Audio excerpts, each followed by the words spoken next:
భారతదేశంలో మనకి ఈ మధ్య క్రీడల పట్ల పూర్తి స్థాయి అవగాహన మొదలైంది. చాలామంది క్రీడాకారులు ప్రతిభావంతులు బయటకు వస్తున్నారు. క్రీడల పట్ల అందరికీ ఆసక్తి కూడా పెరిగింది.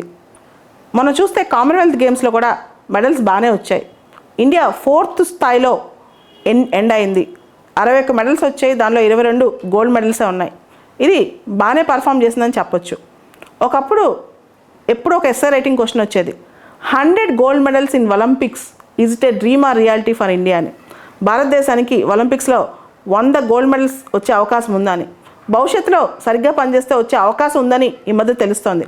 అయితే ఇంతలోనే అనేక సమస్యలు, అనేక ఇబ్బందులు. నిన్న ఈరోజు పేపర్ మొత్తం ఫీఫా ఇండియాని బ్యాన్ చేసింది ఫుట్బాల్ నుంచి అని చెప్పి.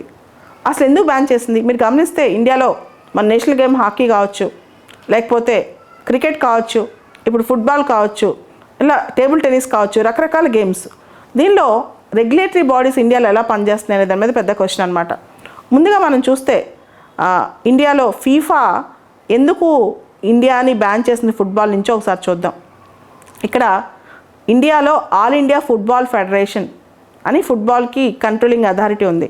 ఈ ఫుట్బాల్ ఫెడరేషన్కి ప్రఫుల్ పటేల్ అనే వ్యక్తి దాదాపు 12-13 సంవత్సరాలుగా ప్రెసిడెంట్గా పనిచేస్తున్నాడు.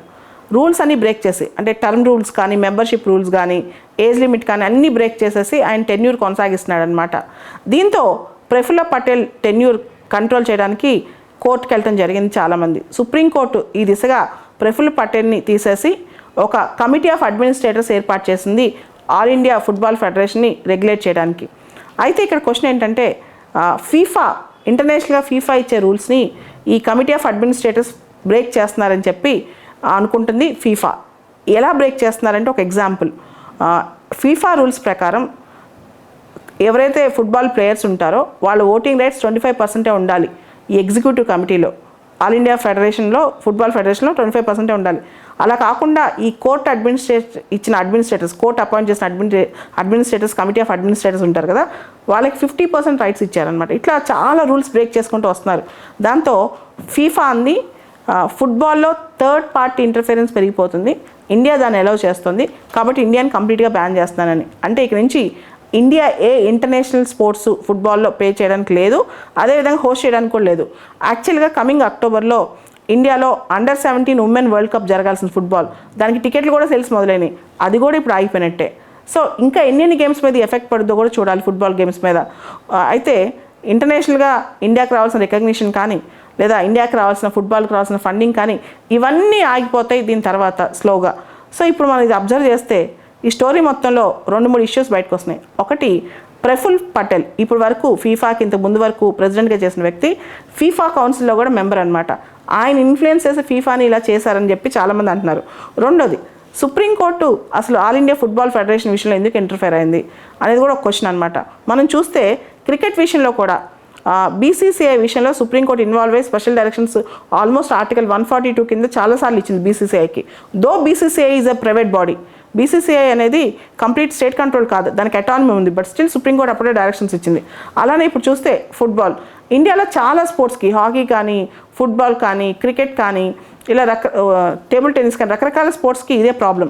యాక్చువల్గా స్పోర్ట్స్కి సంబంధించి రెగ్యులేటరీ బాడీస్ రూల్స్ సంబంధించి national sports development code of India 2011 అని ఒక కోడ్ ఉంది ఇండియాలో.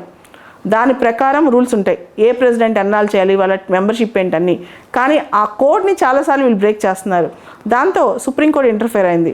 సో ఫీఫా వాళ్ళు ఈ సుప్రీంకోర్టు ఇంటర్ఫేర్ అయ్యి కమిటీ ఆఫ్ అడ్మినిస్ట్రేటర్స్ని అపాయింట్ చేయటం, ఈ కమిటీ ఆఫ్ అడ్మినిస్ట్రేటర్స్ ఫీఫా గైడ్లైన్స్ని ఫ్లౌట్ చేయటం, బ్రేక్ చేయటం, అదేవిధంగా ఆల్ ఇండియా ఫుట్బాల్ ఫెడరేషన్కి కొత్త కాన్స్టిట్యూషన్ అంటే కొత్త గైడ్లైన్స్ ఫ్రేమ్ చేయటం వల్ల ఓవరాల్గా వీళ్ళ కోపం వచ్చేసిందనమాట. ఫీఫా వాళ్ళకి వచ్చి ఇండియాని కంప్లీట్గా బ్యాన్ చేశారు. అయితే మన ministry of youth affairs and sports వాళ్ళు ఫీఫా వాళ్ళతో రెగ్యులర్గా కాంటాక్ట్లో ఉన్నారు. ఈ బ్యాన్ ఎత్తేసే అవకాశం కూడా ఉంది, కానీ ఇది కాస్త మనని డౌన్గ్రేడ్ చేసే మెజర్ అనమాట. ఇప్పుడిప్పుడే ఇండియాలో కాస్త గేమ్స్ పెరుగుతున్నాయి, స్పోర్ట్స్ పట్ల అవగాహన పెరుగుతుంది. ఇండియాలో ఎక్కడో లోపల ఉన్న అణగారు ఉన్న శక్తి కూడా బయటకు వస్తుంది. మనం చూసాం రకరకాల స్పోర్ట్స్ గేమ్స్లో, ఇప్పుడు కర్ణం మల్లేశ్వర్ కావచ్చు, పివి సింధు కావచ్చు, మేరీ కోమ్ కావచ్చు, వీళ్ళు ఇప్పుడిప్పుడే బయటకు వస్తున్నారు, దీపా కర్మాకర్ కావచ్చు. కానీ స్పోర్ట్స్లో ఎక్కువ ఇచ్చే మేజర్ కంప్లైంట్ ఏంటి తెలుసా? ఫేవరెటిజం. సెలెక్షన్ ప్రాసెస్లో కానీ మిగతా వాటిలో చాలా ఫేవరెటిజం. ఒక పక్క ఇండియాలో స్పోర్ట్స్ ఇన్ఫ్రాస్ట్రక్చర్ తక్కువ ఉంది, రెండోది కోచెస్ సరిగ్గా అవైలబుల్గా లేరు, గవర్నమెంట్ సపోర్ట్ తక్కువ ఉంది, దాంతోపాటు నెపోటిజం అండ్ ఫేవరెటిజం. వీటన్నిటితో పాటు ఇప్పుడు అడ్మినిస్ట్రేషన్, ప్రతి స్పోర్ట్స్ రెగ్యులేటరీ బాడీలో అడ్మినిస్ట్రేషన్లో ప్రాబ్లం. సో దీనివల్ల ఈ ఫీఫా ఇండియాని ఇలా బ్యాన్ చేయడం వల్ల చాలా అవమానకరం ఖచ్చితంగా మన స్పోర్ట్స్కి. అయితే ఈ బ్యాన్ అనేది భారతదేశానికి మాత్రమే కాదు, ఇంతకుముందు కువైట్ని బ్యాన్ చేసింది ఫీఫా, ఇండోనేషియాని బ్యాన్ చేసింది, పాకిస్తాన్ని 2 సార్లు బ్యాన్ చేసింది, చాద్ దేశాన్ని బ్యాన్ చేసింది, జింబాబ్వేని బ్యాన్ చేసింది, కెన్యాని బ్యాన్ చేసింది. ఈ బ్యాన్ తొందరగా ఎత్తేయాలని చెప్పి మనం ఆశిద్దాం, ఎదురు చూద్దాం. ఎందుకంటే చాలామంది ఫుట్బాల్ ప్లేయర్స్, ఫుట్బాల్ లవర్స్ ఇండియాలో ఉన్నారు. వీళ్ళకి ఫుట్బాల్ దగ్గరగా అంటే ఇండియన్ టీమ్స్ ఆడితే చూడాలని కోరిక కూడా ఉంటుంది. దాంతోపాటు మన ప్లేయర్స్ కూడా స్పిరిట్ అనేది చాలా ఇంపార్టెంట్. కాబట్టి ఫుట్బాల్ని గెలిపించే అవకాశం ఇప్పుడు భారతదేశం చేతిలో ఉంది. Ministry of youth affairs and sports ఫీఫాతో జాగ్రత్తగా డైలాగ్ ప్రాసెస్ నడిపి ఇమీడియట్గా బ్యాన్ ఎత్తేయించాలి.